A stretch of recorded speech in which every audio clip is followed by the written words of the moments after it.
오늘 제목은 하나님의 섭리라는 제목으로 말씀을 나누겠습니다. 오늘 사도행전 18장 1절에 11절을 읽었는데요. 여기에 두 가지 사건이 등장하죠.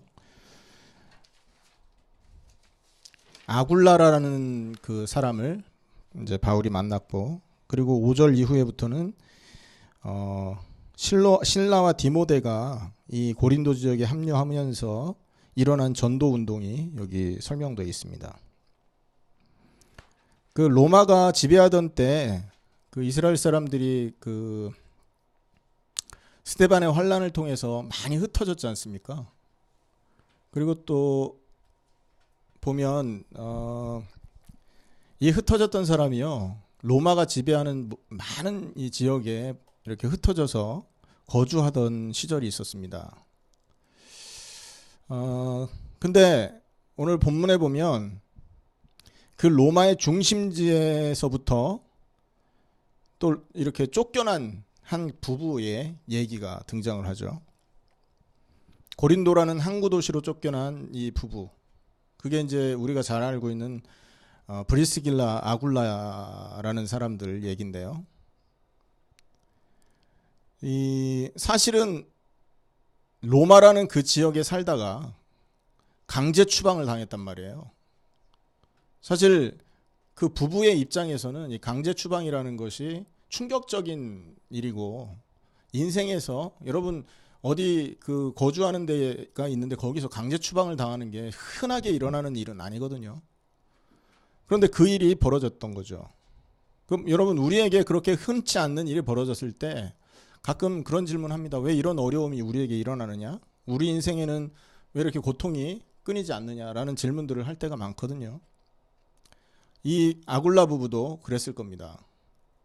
그만큼 그들의 미래는요, 불확실했고, 또 그 미래에 일어날 그런 어떤 환란을 생각해 보면 하나님이 우리 인생에서 이 손을 거두어들인 거 아니냐, 우리가 버림받은 거 아니냐라는 정도의 엄청난 그런 심적인 그 부담을, 원망을 가질 수도 있었던 그런 상황이었죠. 하지만 이 아굴라 부부가 강제 추방이라는 그런 과정을 통해서 고린도 지역에 갔는데, 그 고린도에서 뜻밖의 전도자를 만나게 됩니다.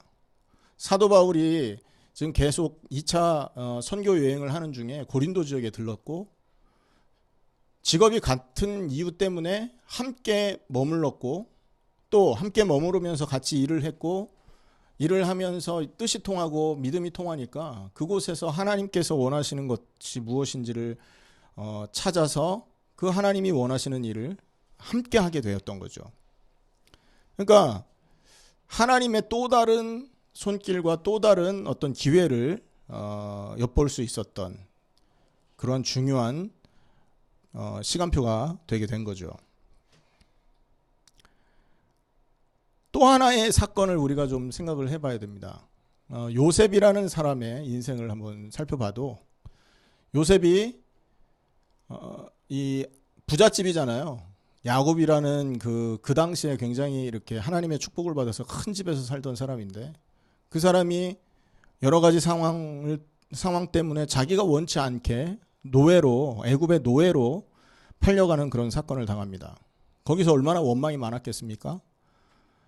그런데 그 안에서도 하나님께서 원하는 것이 있음을 알고 기도했고, 그 기도와 함께 하나님께서 요셉에게 주시는 응답들을 체험하게 됩니다. 그 응답으로 요셉은 나중에 물론 감옥에서 고생하는 그런 시간들도 있었지만, 나중에 결국은 애굽의 총리가 되어서 하나님이 원하는 뜻을 이렇게 이루어가는 장면을 볼 수가 있습니다. 그 요셉이 창세기 45장에서 형들을 만났을 때 그런 얘기를 하거든요. 당신들이 나를 팔았기 때문에 염려하지 말고 한탄하지 마십시오. 나를 이곳에 보낸 것은 당신들이 아니요, 하나님께서 나를 이곳에 보낸 것입니다. 그 이유는 당신들의 생명을 보존하기 위해서입니다. 이런 말씀을 하시죠. 그리고 그 후손들을 이 땅에 남기기 위해서입니다. 라는 말씀을 요셉의 입에서 고백하는 장면을 우리는 잘 알고 있습니다. 여기에서 요셉은 뭘 가지고 있었던 것이냐면요, 하나님께서 앞으로 일어날 그 재난과 환란을 그 환란 안에서 이스라엘이라는 그 백성을 보호하기 위해서 하나님이 나를 먼저 파송하셨다라는 것을 고백한 거거든요. 파송이라는 건 뭡니까? 보낸 그 주체, 보낸 주체자가 어떤 목적을 가지고 보냄을 받은 그 대상에게 명령을 한 거잖아요. 그래서 그 명령을 따라 보냄받은 자는 그 파송의 주체가 원하는 그곳에 가서 이렇게 무언가를 해내는 그런 것들을 파송이라고 말하지 않습니까? 그러니까 요셉은 그걸 깨달은 것입니다. 하나님이 나를 먼저 보냈다. 그리고 그 보낼 때 하나님께서 뭔가 계획을 가졌었는데 그 계획이 뭐였냐? 당신들의 생명을 이곳에 두기 위해서다. 그리고 당신의 후손을 이 땅에 남겨두기 위해서 그렇게 행하신 것이다 라는 고백을 했단 말이에요. 여기 두 사건을 통해서 우리가 알 수 있는 것은요, 뭐 이 두 사건뿐이겠습니까만 우리가 생각해 볼 수 있는 건 뭐냐면 하나님께서 목표한 것을 이루기 위하여 사람들을 움직이고 계신다라는 것을 보게 됩니다. 이것을 신학적인 용어로 하나님의 섭리라고 합니다. 영어로는 providence라고 하죠. 그러니까 이 정의는 뭐냐면 하나님께서는 하나님 당신께서 창조한 만물을 그 하나님이 작정한 목적에 합당하게 유지하고 보존시킬 필요가 있는데 하나님이 계획한 그대로 유지하고 보존하기 위해서 행하는 모든 과정을 섭리라고 합니다. 자, 그러면 여기서 이 아굴라의 여정이나 요셉의 여정이나 사실은 인간의 입장에서는 그 어떤 사건들이 이해할 수 없었던 사건이고 그 사건이 사실 자기의 머리로 자기의 경험으로 해석할 수 없는 사건일 수 있었단 말이에요. 하지만 그 모든 인도와 과정이 하나님 섭리 아래서 진행된 응답이었었다라는 거죠. 만약에 고린도의 그 브리스길라 부부, 아굴라 부부가 고린도에 쫓겨나지 않았다면 바울을 만날 수가 없었던 거 아닙니까? 그리고 그 바울을 만나지 못했다면 사실 바울과 아굴라 부부를 통해 행하기 원했던 하나님의 큰 뜻이 이루어질 수 없었던 것이죠. 그러니 하나님은 로마의 그 글라우디오 황제의 그 명령으로 해서 강제 추방을 당하게끔 어떤 사건을 벌이신 것입니다. 그러니까 하나님의 섭리 아래서 이루어진 것이죠. 또 뭐냐? 요셉도 마찬가지입니다, 여러분. 하나님이 그 시대에 요셉에게 원했던 건 뭡니까? 유다 족속을 남기기 위해서란 말이에요. 유다 족속을 남겨서 그 족속, 그 유다 후손으로, 아브라함의 후손으로 이 땅에 메시아가 오시게 하는 것이 하나님의 계획이었는데 그 계획을 이루기 위하여 요셉을 사용하신 겁니다. 그러니까 그 일을 당하는 입장에서 요셉은 이해할 수 없고 여러 가지 하나님의 뜻을 분간하기 어려웠었겠지만 하나님의 입장에서는 반드시 필요했던 과정이었다는 거죠. 그걸 보고 섭리라고 말한다고 했죠. 하나님의 목적을 위해서 유지하고 협력하고 또 통치하는 것. 그래서 이 섭리에는 지금 말씀드린 대로 세 가지 요소가 있습니다. 그게 뭐냐면 유지입니다. 하나님이 창조한 그 창조물을 존재하는 그대로 보호하시고 이렇게 유지시키는 거. 두 번째로는요, 협력입니다. 하나님이 그 어떤 일을 행하기 위해서 인간이 가는 것 같지만 그 인간의 발걸음과 함께 하나님이 동행하신다는 거죠. 그래서 보면 이 요셉이요, 보디발 집에 있을 때도 하나님이 함께 하심으로 하나님이 그 요셉에게 복을 주셨고 하나님이 함께 하심으로 해서 보디발과 그 보디발의 집에 보디발의 밭에까지 하나님이 복을 주시는 그 장면을 우리는 볼 수 있단 말이에요. 그리고 또 브리스길라 아굴라 부부의 발걸음도 마찬가지입니다. 여기 우리가 오늘 사도행전 18장에서 보는 바와 같이 거기에서 하나님이 말씀을 증거하게 합니다. 그리고 심지어 이 두 번째 단락에서는 신라가 디모데와 함께 마게도냐부터 내려온 이후에 이런 어떤 그 하나님의 계획과 그 뜻이 딱 맞아떨어지는 사람들이 모이자 거기에 성령이 역사해서 어떻게 합니까? 하나님의 말씀, 예수가 그리스도라는 이 말씀을 밝히 증거할 수 있도록 성령의 역사가 임하는 모습을 볼 수 있죠. 그러니까 하나님이 함께하는 모습입니다. 그러니까 이게 뭐냐? 하나님의 섭리 가운데서 하나님께서 창조하신 그 만물을 유지하고 또 그 유지한 그곳에서의 하나님의 뜻을 이루기 위해서 움직이는 모든 자의 발걸음 속에 하나님이 함께 한다라는 거죠. 그러니까 이거를 협력이라고 합니다. 이해되십니까? 그리고 세 번째는 통치죠. 하나님이 주권을 가지고 움직여 가시는 겁니다. 글라우디오 황제의 이 칙령이 사실은 글라우디오 황제의 입을 통해서 발표된 것이지만 하나님의 통치 아래서 하나님의 뜻을 위해서 움직여진 사건인 거거든요. 그러니까 글라우디오는 몰랐을 겁니다. 이것이 하나님의 뜻을 위해서 움직여지는 자기가 쓰임받고 있는지를. 하지만 하나님께서 모든 역사와 모든 이 우주 만물을 통치하시는 분이기 때문에 하나님의 뜻 가운데서 그것이 이루어지고 있었다는 거죠. 이게 섭리를 여러분 생각했을 때 알고 있어야 될 세 가지의 요소입니다. 그러니까 뭡니까? 하나님이 나를 유지시키는 겁니다. 무엇을 위해서요? 하나님의 목표를 위해서, 하나님의 뜻을 위해서. 그리고 또 하나님이 나와 협력하시는 겁니다. 여기서 협력이라는 건 뭡니까? 하나님의 목적과 뜻을 이루기 위해서 움직여가는 그 사람의 발걸음에 하나님이 함께 역사하셔서 하나님의 뜻을 이루는 그 사역을 감당할 수 있게 하신다는 거죠. 그리고 세 번째는 통치죠. 하나님의 뜻에 맞게 다스려지는 걸 말하는 겁니다. 그러니까 사실은 이 섭리 아래서 모든 것이 다 지금 움직여지고 있다는 거예요. 역사도 그렇습니다. 여러분 자연계의 모든 활동도 마찬가지입니다. 지금 우리 물질 세계에 일어나는 모든 일도 이 하나님의 섭리 아래서 움직여지고 있음을 우리는 놓치면 안 된다는 거죠. 근데 많은 경우에 사람들이 이 사실을 모르기 때문에 알지 못하기 때문에 하나님의 섭리와 상관없이 해석하고 하나님의 섭리 떼어놓고 사실은 이렇게 말하기도 하고 그러다 보니 불신앙 같은 게 들어오기도 합니다. 마태복음 5장 45절에 보면 이 하나님의 섭리가 물질 세계에 임하고 있다는 걸 말하는 장면이 나오는데요. 5장 45절에 이런 말씀이 있습니다. 마태복음 이같이 한즉 하늘에 계신 너희 아버지의 아들이 되리니 이는 하나님이 그 해를 악인과 선인에게 비추게 하시며 비를 의로운 자와 불의한 자에게 내리우심이라. 불의한 자든 의로운 자든 악인이든 선인이든 하나님의 섭리 안에 은혜를 받고 있는 겁니다. 섭리는 뭐라고 그랬어요? 유지시키는 거죠. 만약에 하나님이 불신자에게는 해를 비추지 않고 신자에게만 해를 비추면 이 지구가 유지가 되겠습니까? 하나님의 창조세계가 유지되겠습니까? 안 되잖아요. 그러니 이 하나님의 목적한 바를 이루기 위해서 그 뜻을 이루기 위해서 하나님은 물질 세계를 움직이고 그 물질 세계에 함께 섭리하고 계신다라는 것을 성경이 우리에게 가르쳐주고 있다는 거죠. 그러면 뭐 물질 세계만 그렇겠습니까? 동물계는요.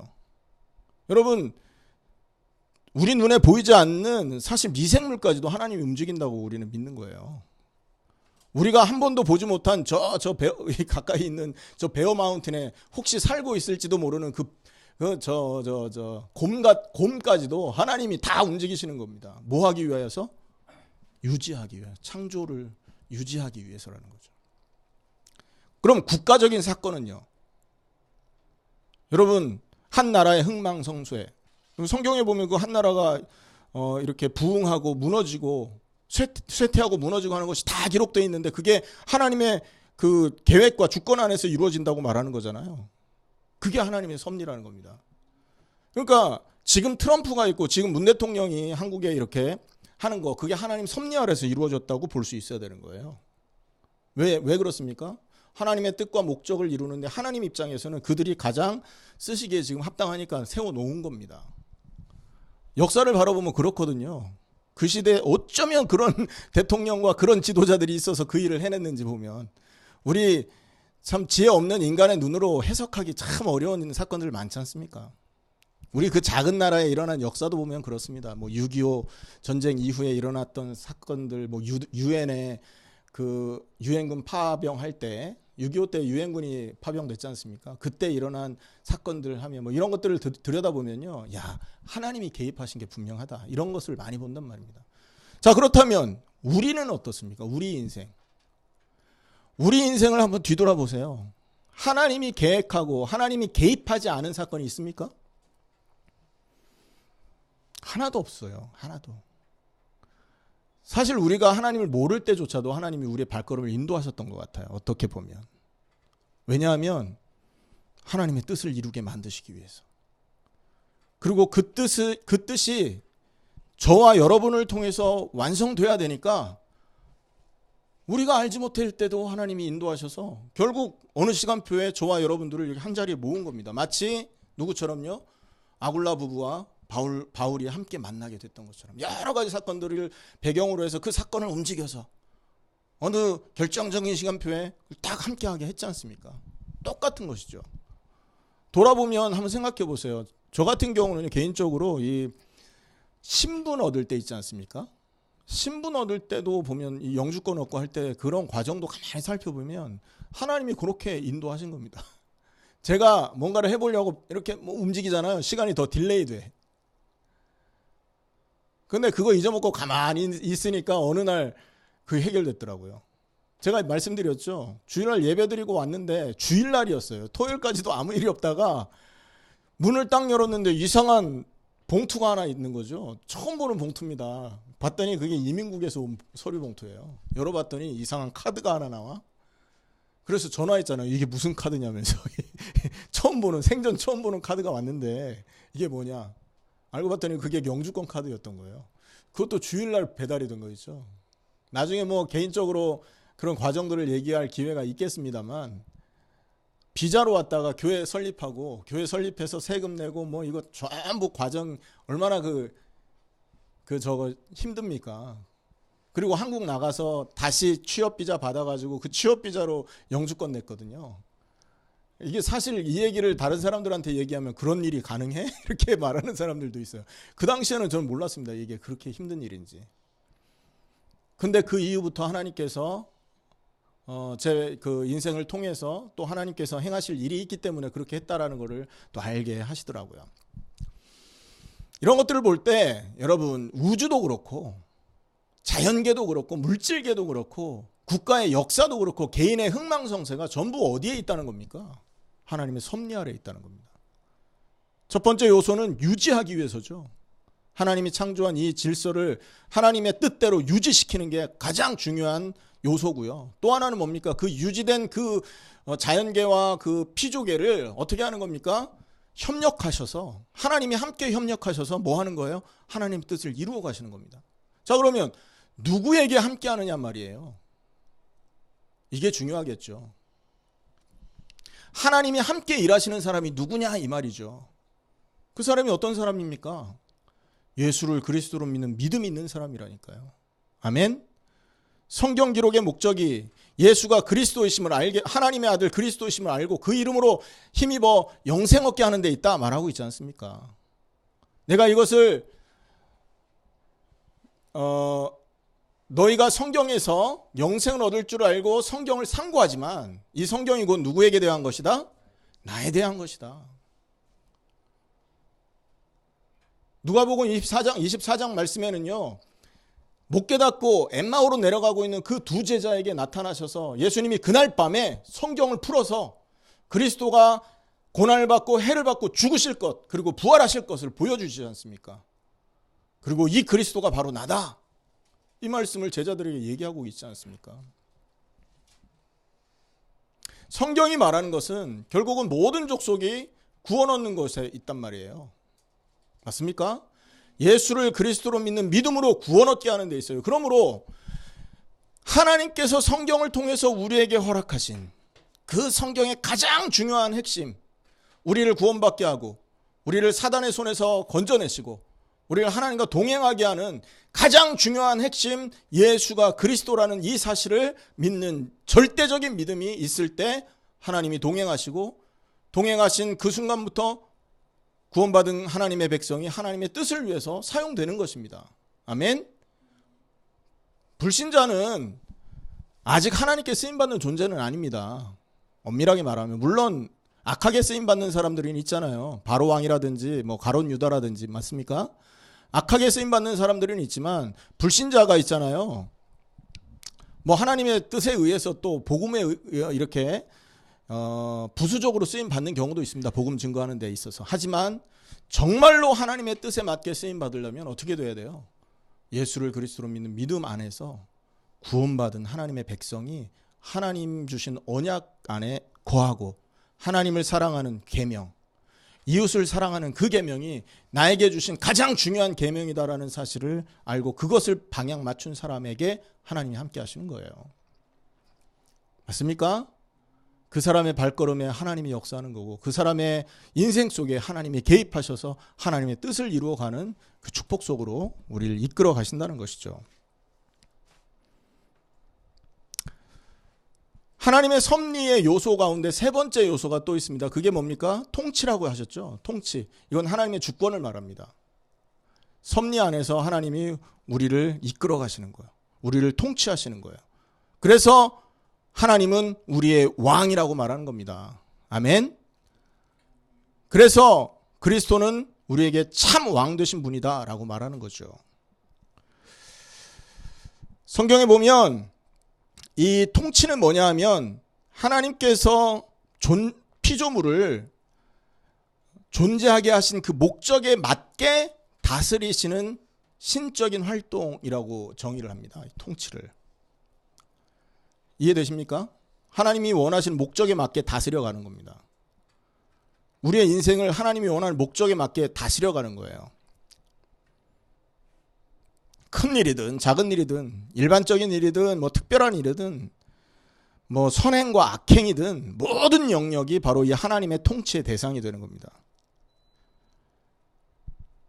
인간의 입장에서는 이 하나님의 통치를 막을 수도 없고 거부할 수도 없는 거죠.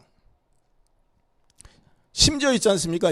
하나님의 이 통치를 거부하는 자가 나타났다. 그랬을지라도 그 거부하는 자를 통하여 하나님은 뭐를 이루어 가십니까? 하나님의 그 위대한 목적을 이루는데 그를 사용해 가신다는 거죠. 놀라운 것입니다. 그래서 오늘 보면 요셉의 인생도 그 하나님의 섭리 아래서 유지시키고 하나님께서 함께 역사하시는 협력의 사역을 하셨고 그리고 하나님의 통치 가운데에서 그 일이 벌어졌던 거예요. 맞습니까? 또 사도행전 18장에 아굴라 부부, 나중에는요 이 아굴라보다 브리스길라가 더 많이 쓰임을 받았나 봐요. 그래서 브리스길라 부부로 나중에는 호칭이 바뀌거든요. 어쨌든 이 부부의 인생을 들여다보더라도 하나님이 그들을 유지시키는 그 축복을 허락하신 거 아닙니까? 죽을 수도 있는데 살린 거 아니에요. 그리고 그들에게 믿음을 주셔서 하나님이 함께 역사하시는 사역 속에 쓰임받게 하셨고 그리고 그 일을 그들이 제대로 해갈 수 있도록 하나님이 통치하신 거죠. 만약에 이들이 하나님의 그 계획과 뜻에 어긋나는 길로 가신다면 하나님은 어떤 일을 벌이실까요? 막대기를 드는 겁니다. 회초리를 드는 거예요. 여러분 목동이 양을 인도할 때 목동이 원하는 길이 있는데 다른 길로 갔을 땐 막대기로 쳐서 돌아오게 하지 않습니까? 그게 하나님의 통치인 거거든요. 자, 이게 지금 우리가 그동안에 그냥 단순하게 하나님께서 그 요셉의 인생을 통해 내게 보여주신 것은 결국은 우리가 문제가 왔을 때 그 문제는 응답이다. 문제를 통해 하나님의 뜻을 알 수 있다라는 정도의 단편적인 메시지를 우리가 소화했다면 오늘은 뭘 얘기하는 거냐면 하나님의 관점에서 그 일을 왜 그들에게 허락했냐라는 것을 보자는 거죠. 그 모든 것이 결국은 하나님의 섭리 속에서 이루어졌던 사건들이라는 겁니다. 자, 그렇다면 그런 것들이 하나님의 섭리라고 우리가 정의를 했을 때, 자, 그럼 우리는 어떻게, 우리 입장에서 우리는 우리의 인생을 어떻게 살아가야 되겠느냐라는 것입니다. 그 부분을 오늘 얘기하고 마무리 메시지를 좀 정리할 텐데, 우리가 이렇게 하나님의 섭리 속에 우리 인생이 들어와 있어요. 모든 좋은 일이든 나쁜 일이든 우리의 선행이든 악행이든 하나님의 계획 속에서 이루어지고 있는 하나님의 섭리 속에서 진행되고 있는 게 맞습니다. 그렇다면 나는요, 지금부터 어떻게 살아야 됩니까? 무엇을 향해 가야 됩니까? 여러분, 요셉의 인생을 바라보면 그 힌트를 얻을 수 있습니다. 요셉이 모든 상황 가운데서 하나님께 보여준 그 자세, 그 자세가 오늘 저와 여러분에게 있어야 될 자세라는 거죠. 그게 뭡니까? 믿음을 놓치지 않았습니다. 하나님이 요셉의 인생 속에서 꿈 속에서 보여준 하나님의 비전을 놓치지 않았다는 거죠.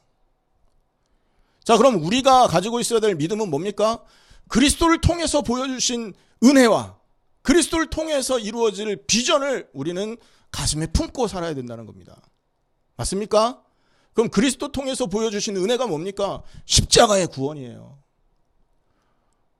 여러분, 엠파이어 스테이트 빌딩 100 몇십 층 되는 그 꼭대기층에서 뚝 떨어지면 사람이 죽어요, 살아요? 갈비뼈 몇 개 부러지고 회복되는 게 아니잖아요. 의사의 도움이 필요한 상태가 아니잖아요. 그거는 그냥 죽어 없어지는 겁니다. 우리가 죄악 때문에 하나님의 법에서 멀어진 그 상태는 이미 죽은 상태인 겁니다. 그 죽은 우리에게 하나님이 은혜를 주신 겁니다. 어떤 은혜를 주신 거예요? 부활하는 은혜를 주신 거지 않습니까? 우리가 어떻게 부활할 수 있습니까? 사도행전 2장 36절 38절, 특별히 38절에 보면 우리가 어찌할꼬 그랬을 때 베드로가 말하잖아요. 너희가 회개하고 예수 이름으로 세례를 받으면 하나님이 성령을 선물로 주실 것이다. 아멘. 회개라는 게 뭡니까? 가던 길을 돌아온다는 얘기예요. 우리의 인생이 하나님의 말씀에 순종하고 하나님의 법을 따르는 인생 아니었거든요. 그곳에서 돌아서라는 얘기죠. 근데 이게 그냥 표면적으로 되는 일이 아니라는 거예요. 그냥 우리가 그냥 고백한다고 되는 일이 아니라는 거죠. 날마다 우리의 자신을 살펴봐야 되고요. 사실은 우리 속에 어제도 있었고 오늘도 있고 내일도 있을 나의 유익을 쫓아 살고자 하는 그 본성이 있다니까요. 무슨 말인가 이해되십니까? 우리가 하나님의 은혜가 아니었다면요, 우리는 어떤 상태로 갈 수밖에 없는 사람이었었냐면 그냥 내가 원하는 인생을 쫓아 살아갈 수밖에 없는 인생이에요. 왜 그렇습니까? 그 창세기 3장 때문에 그렇습니다. 창세기 3장에서 이미 타락한 본성을 가지고 태어났고, 그리고 그 타락한 본성, 하나님 없는 그 본성 아래서 우리가 출생을 했기 때문에 어쩔 수 없이 자연스럽게 가는 겁니다. 예를 하나 들어보겠습니다. 집이 있습니다. 그 집에서 사람이 살고 있어요. 또 어떤 집은 집이 있는데 그 집이 굉장히 의리번쩍하고 좋은데 사람이 안 살아. 그 두 집이 여러분 유지가 되고 보수가 되는 것을 이렇게 그런 관점에서 본다면 여러분 저 사람이 안 사는 집은 더 빨리 부서집니다. 그죠? 아무것도 안 해도 사람이 있는 집이 그래도 오래 가요. 그것만을 보더라도 있잖아요. 모든 자연계는 가만두면 악해지는 쪽으로, 무질서한 쪽으로 흘러가게 돼 있는 겁니다. 그게 물리학 법칙에도 나와 있습니다. 엔트로피 법칙이라고. 가만두면 무질서 쪽으로 흘러가는 거예요. 그래서 거기에 뭔가 힘을 가해야 제자리로 돌아오는 거예요. 영적인 세계도 마찬가지입니다. 창세기 3장 이후로 우리는요, 가만두면 어떻게 됩니까? 그냥 본성을 따라서 우상숭배 쪽으로 흘러가게 되어 있는 겁니다. 자, 그런데 거기에 힘이 가해진 거예요. 무슨 힘이 가해졌습니까? 그리스도의 은혜라는 힘이 가해진 거예요. 할렐루야. 그러니 그 은혜로 인해서 우리의 영혼이 어떻게 바뀌었습니까? 십자가를 의지하는 영혼으로 바뀐 거예요. 결국은 십자가가 뭘 의미하는 거냐? 죽음을 의미하지 않습니까? 장사 지낸 거를 의미하는 거 아닙니까? 그러니까 내가 그동안에 하나님을 거부하고 살아왔던 내 모든 인생이 저 그리스도가 죽은 것처럼 함께 죽어 없어져야만 우리가 하나님을 위한 인생으로 거듭나게 되는 거구나. 이 성경에서 주신 이 언약을 의지하는 마음을 갖게 되는 거죠. 그래서 회개라는 것은요, 엄밀하게 말하면 단순히 내 죄를 용서해 주십시오라는 것을 말하는 것이 아니라는 거예요. 더 깊은 의미로 회개는 뭡니까? 십자가와 함께 죽어 없어지는 걸 말하는 겁니다. 맞습니까? 그리스도의 은혜가 어디까지 임해야 되느냐? 거기까지 임해야 되는 거예요. 맞습니까? 그리스도의 십자가의 그 죽음이 나의 죽음이라는 그 사실이 믿어지는 그 자리까지 하나님의 은혜가 임하게 될 때 우리는 어떻게 돼요? 하나님의 뜻을 위해서 살아갈 수 있고 하나님과 동행하는, 그래서 하나님의 목적을 향해서 달려가는 그런 존재가 될 수 있다는 거죠. 기억하시기 바랍니다. 그래서 오늘 우리에게 필요한 건 뭐냐? 하나님의 섭리라는 것이 온 우주 만물을 지금 움직이고 있다고 전제했을 때 오늘 우리가 가지고 있어야 될 것은 뭐냐 하면 믿음이라는 겁니다. 십자가의 그 죽음이 나의 죽음이라는 그 사실을 믿는 믿음. 우리는 가만두면 무질서로 향해 가고 죄악으로 향해 갈 텐데 하나님이 은혜라는 힘을 가해서 어떻게 한다? 정말로 그 십자가의 죽음과 함께 나의 모든 죄악된 것이 함께 죽어 없어지는 사실을 믿는 믿음에까지 이를 수 있도록 어떻게 한다? 기도해야 된다는 거죠. 기도하시길 바랍니다. 우리는 아직 여기에 머물러 있을 가능성이 커요. 이게 정리가 안 되면요, 사실 우리가 하는 예배는 우상숭배인 거예요. 이게 정리 안 되면요, 여러분 한번 생각해 보세요. 죽어서 지금 저 높은 빌딩에서 죽어서 뼈가루조차 뼈 조각도 살 조각도 지금 찾기 힘든 상태에 있는 주제에 뭐를 하겠다는 거예요? 숨은 제대로 쉴 수 있습니까? 숨은 쉽니까? 제대로 그 상태에 움직여는 갈 수 있습니까? 엄밀한 의미로 이게 확인 안 되면 우리가 하는 예배조차도 우상숭배인 겁니다. 맞습니까? 그 예배도 진짜 예배가 아닌 거예요. 기도하는 것도 진짜 기도가 아닌 겁니다. 우상에게 기도하는 게 되는 거예요. 그래서 우리가 이 하나님의 섭리라는 것을 봤을 때 놓치지 않아야 될 게 믿음을 놓치지 말아야 되는 겁니다. 우리는 이런 하나님의 섭리 안에서 하나님의 뜻과 하나님의 그 주권대로 움직여가는 이 세상 속에서 믿음이 없다면 우리는 결국 버림받는 저 멸망받을 인생밖에 되지 않는구나. 요셉은요, 그 어려움 속에서도 하나님 주신 비전과 꿈을 가지고 기도했던 그 믿음을 놓치지 않았던 것처럼 우리는 십자가와 부활을 통해서 우리에게 보여주신 그 은혜와 비전이 있단 말이에요. 그 사실을 믿는 믿음을 놓치지 말아야 된다는 겁니다. 그것이 모든 거의 출발입니다. 맞습니까? 두 번째는 뭡니까? 기도입니다. 기도. 기도가 뭐냐? 하나님과 대면하는 시간이라니까요. 요셉은요, 가는 곳마다 하나님과 함께 기도했던 사람입니다. 얼마나 하나님이 요셉의 기도를 기쁘게 보셨는지 보디발의 밭에까지도 하나님이 복을 주셨다니까요. 요셉 때문에. 여러분, 오늘 우리가 읽었던 그 아굴라 부부, 그리고 바울, 그리고 실라와 디모데, 이 사람들의 삶을 쭉 살펴보십시오. 그들은요, 항상 기도로 하나님과 대면해둔 사람들이라는 거죠. 왜 이 기도가 필요합니까? 그래야 내가 지금 하나님의 통치 아래서, 하나님의 또 이렇게 협력 아래서, 하나님이 유지하는 축복 아래서 살고 있구나. 다른 말로 하나님과 기도하고 교제할 때 내가 지금 하나님의 섭리 아래서 모든 것이 진행되고 있구나를 날마다 깨닫게 되는 것입니다. 여러분, 그게 깨달아지면 문제가 왔을 때 뭐가 나옵니까? 감사가 나오게 되어 있어요. 왜요? 이 문제가 나를 변화시키는 것이구나. 이 문제가 나에게는 응답이구나. 그게 보여진다고요. 하나님의 뜻이 분명히 나를 통해서 하나님의 계획과 하나님의 뜻을 완성하는 데 있는데 문제가 왔단 말이에요. 그럼 어떻게 해석이 됩니까? 기도 속에서 그 문제가 나에게 유익하기 때문에 온 거구나. 여러분, 글라우디오 황제의 강제 추방 명령이 사실은 바울을 만나게 한 기회였지 않습니까? 맞습니까?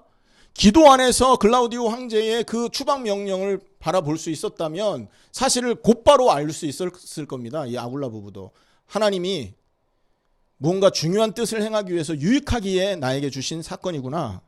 그러면 하나님이 어떤 응답을 주기 위해서 나를 이렇게 어려움 속에 보내실까? 그죠? 질문하게 되겠죠. 알았다면. 만약에 몰랐다면요. 백발백중 원망하기 쉬웠을 거예요. 대부분 사람들 문제 오면 원망하거든요. 하나님을 원망하지 않습니다. 요셉도 마찬가지입니다. 노예로 팔려갈 때, 감옥에 갈 때 얼마나 억울했겠습니까? 하지만 그 요셉이 기도 안에서 하나님과 대면하는 그 축복을 누리고 있었고, 만약에, 그리고 하나님과 대면을 통하여 하나님의 뜻과 계획을 위해서 내가 지금 움직여지고 있다는 사실이 날마다 확인되고 마음의 확신으로 다가왔다면 그 문제가 어떻게 보였을까요? 나를 하나님의 뜻에 유익하게 만들려는 하나님의 큰 계획이 있는 사건이구나, 이렇게 보여졌었겠죠. 그러니까 문제와 사건이 다른 눈으로 해석된다는 겁니다. 이 하나님의 섭리를 가지고 기도할 때. 결과적으로도 그렇지 않습니까? 사실은 요셉이 총리가 되었을 때 온 그 근동 지방을 사실 호령을 했었어야 되는 거 아닙니까? 맞죠? 통치를 했었어야 된다고요. 그런데 경제에 대한 지식도 없고, 만약에 여러분 그 사회적인 그런 지식도 없고 이랬다면 어떻게 크게 쓰임 받았겠습니까? 그 경제 위에서 요셉을 노예로 팔아서 경제 배우게 하신 거고, 여러분 그 보디발의 감옥이 정치범 수용소잖아요. 교육 수준이 굉장히 높은 사람들이 거기 감옥으로 갑니다. 거기에서 교육 수준이 교육의 어떤 혜택을 전혀 받지 못했던 이 그 요셉이 많은 사람과 대화하면서 눈을 열었을 거 아니겠어요? 결과적으로 보면 하나님의 계획, 이스라엘 백성을 유지시키고 후손을 유지시키고 그 야곱의 가문의 생명을 보존하기 위한 이 일에 적합하기 때문에 감옥에 가게 하셨고 노예로도 팔리게 하셨다라는 거죠. 그렇다면 우리가 평상시 하나님의 섭리를 알고 믿고 정말로 그거를 바라보면서 기도하는, 그리고 하나님과 대면하는 상황 속에서 어려움이 만나졌다면 그 문제를 어떻게 해석할 수 있을까요? 하나님의 뜻과 계획이 있는 사건이다. 심지어 그 어려움이 나에게 더 큰 응답의 문이 될 수밖에 없다라고 해석될 수밖에 없는 것입니다. 그래서 우리가 할 것은요, 너무 간단한 겁니다. 뭔가를 하고 뭔가를 막 벌리고 이게 아니라 지금 나에게 이 믿음이 제대로 있느냐, 예수를 통해서 주신 그 은혜와 예수 그리스도를 통해서 이루어질 하나님의 그 뜻, 여러분 이 시대의 하나님의 뜻은 뭐겠습니까? 그러면 그리스도 통해서 하나님이 이루실 뜻은 뭐예요? 창조 때부터 지연됐던 그 사역이 그리스도 예수를 통해서 완성되는 겁니다. 그게 하나님의 뜻이에요. 여러분 그러면 창조 때부터 지연됐던 하나님의 뜻이 뭐가 있을까요? 온 세상 모든 민족들이 거룩하게 되는, 다시 말해서 온 땅에 거룩한 백성이 가득 차게 되는 그것이 지연되고 있거든요. 맞습니까? 그것이 근데 예수 그리스도를 통해서 가능케 된 겁니다. 예수 이름 부르고 회개하고 세례받고 성령을 선물로 받으면 그 순간에 거룩한 백성이 되고 거룩한 인생을 살게 되지 않습니까? 갈라디아 2장 20절 되는 순간 그 인생 변화되는 거잖아요. 그리스도 예수를 통해서 온 땅이 거룩하게 될 수 있는 가능성이 열린 거예요. 그 길이 열린 거죠. 그 일이 이루어지는 것이 하나님의 뜻이라니까요. 그러면 지금 우리에게 일어나는 이 일은 뭡니까? 그 뜻을 이루기 위한 과정이요, 그 뜻을 완성하기 위해서 주신 기회라는 것입니다. 그래서 응답인 거예요. 맞습니까? 우리가 어려움이 있고 우리가 연약하고 병들고 여러분 경제적으로 어렵고 여러 가지 이런 육신적으로 봤을 때 참 딱하다라고 보여지는 이런 모든 사건이 결국은 뭐냐? 모든 족속으로 가게끔 하기 위해서 우리를 연단시키고 변화시키는 가장 중요한 응답이라는 거죠. 이게 언제 보여진다고요? 기도할 때 보여지는 것입니다. 맞습니까? 오늘 말씀을 마무리 짓도록 하겠습니다. 기억하십시오. 하나도 우연이 없습니다, 여러분. 요셉의 인생을 보더라도 그렇고 오늘 바울과 브리스길라 부부의 그 인생을 보더라도 그렇고 모든 것을 하나님이 주관하셨고 모든 것을 하나님이 인도해 가셨다는 거죠. 믿음이 있는 사람에게만 보이는 사건입니다, 이게. 하나님의 말씀을 믿고 정말 구원받은 사람에게만 보여지는 시각이라고요. 주어지는 시각이고 보여지는 일이라고요. 맞습니까? 하나님은 항상 모든 창조물을 유지시키고 있어요. 두 번째, 하나님은 창조된 그 세계를 협력하여서 하나님의 뜻을 이루어가는 것을 지금 진행하고 계셔요. 하나님이 인간과 협력하셔서 이 일을 이루어가고 계신다는 거죠. 그래서 보면 구약에도 하나님의 뜻을 이룰 때 사람을 쓰시는 겁니다. 신약에도 하나님의 뜻을 이루기 위해서 사람을 선택하시고 그들을 이끌어내시잖아요. 하나님 혼자 일하지 않는 거예요. 이게 하나님의 섭리의 요소입니다. 그리고 세 번째 섭리의 요소 뭡니까? 통치잖아요. 하나님의 목적과 뜻을 유지하기 위해서 통치하시는 거예요. 이걸 보고 섭리의 3요소라고 하는데요. 우리가 이런 눈으로 우리 인생을 쳐다보면 지금 내가 무엇을 해야 될지 답이 나오는 겁니다. 여러분, 첫째는 이 섭리하시는 하나님과의 관계가 회복돼야 되잖아요. 그래야 하나님이 행하시는 일을 우리가 분별하지 않습니까? 그러면 이 관계 어떻게 해결할 수 있어요? 그리스도를 믿는 믿음을 통해서만 해결되는 겁니다. 회복되는 겁니다. 그 믿음이 있을 때 그 사람은 죽은 자리에서 부활하는 거예요. 아까 말씀드렸죠. 창세기 3장 이후로 자연계는요, 가만두면 무질서로 흐른다고요. 영적으로도 우리 자신이 가만두면 어떻게 됩니까? 그냥 우상숭배로 빠지게 돼 있는 거예요. 그런데 거기에 하나님의 강한 힘이 작용한 겁니다. 은혜라는 힘이. 그래서 그 은혜로 인해서 믿음으로 우리는 구원받은 하나님의 자녀 백성이 되는 거죠. 그러니 가장 중요하게 우리가 가지고 있어야 될 것은 바로 이 믿음이라는 겁니다. 이 믿음이 잘못되면 여러분, 예수 이름으로 행하는 그 어떤 일도 하나님께 영광되지 않게 돼 있어요. 심지어 여러분, 우리가 예수 이름으로 우상 숭배하는 자가 될 수 있다고요. 성경은 그거를 여러분 경고하지 않습니까? 나보고 주여 주여 하는 자마다 다 구원받은 자가 아니라고 말하잖아요. 그러니 우리가 가지고 있어야 될 게 뭐냐? 믿음이라는 거예요. 날마다 사건과 상황 앞에 내가 지금 그 믿음을 갖고 있냐? 확인돼야 되는 겁니다. 제가 전도를 얘기하지 않았습니다. 세계복음화를 말하지 않습니다. 왜냐? 여러분, 이 믿음 없는 세계복음화, 이 믿음 없는 전도, 선교 전부 우상이 될 수 있기 때문에 그런 거예요. 맞습니까? 그래서 우리에게 믿음을 가지고 믿음이 있는지를 확인해야 된다. 두 번째는 뭐다? 기도해야 된다. 왜냐? 우리는요, 육신적인 존재들이기 때문에 기도하지 않으면 하나님과 멀어지게 돼 있어요. 맞죠? 기도를 통해서 하나님과 대면해야 되고, 기도를 통해서 하나님과 대화해야 되고, 기도를 통해서 영적으로 호흡해야 되는 것입니다. 맞습니까? 그렇게 됐을 때 결과로 오는 게 있어요. 뭐가 오냐? 성령이 우리에게 역사하기 시작하는 겁니다. 성령의 역사가 임했을 때 우리의 발걸음을 통해 하나님이 일하기 시작하는 겁니다. 그때 세계복음화가 출발하는 거예요. 아멘? 더 엄밀하게 보면 우리가 믿음 갖고 기도하는 것도 세계복음화를 위해 하나님이 일하시는 게 맞습니다. 하지만 본격적으로는 성령이 임했을 때, 성령이 역사했을 때, 성령이 인도했을 때 그 일이 시작된다는 거죠. 어디에 나옵니까? 사도행전에 말하고 있어요. 사도들이요, 예수님의 부활 이전에는 세계복음화라는 얘기를 들어도 자기하고 상관없었다고, 모든 족속에 가라 이 말이 자기하고 상관없었습니다만, 성령이 임하고 나니까 하나님이 그 자리에서부터 시작하시는 성령의 역사로 온 땅의 사람들을 끌어다 주시는 그 실제적인 세계의 역사, 세계 복음화의 역사를 제자들이 보게 된 거 아닙니까? 자, 무슨 말인가 이해되시죠? 세 가지를 기억하십시오. 믿음과 기도와 그것 때문에 일어나는 성령의 역사. 그거 될 때 모든 게 다 끝난다. 오늘 말씀 마치겠습니다. 하나님의 섭리 응답 누리시기를 바랍니다. 기도하겠습니다. 하나님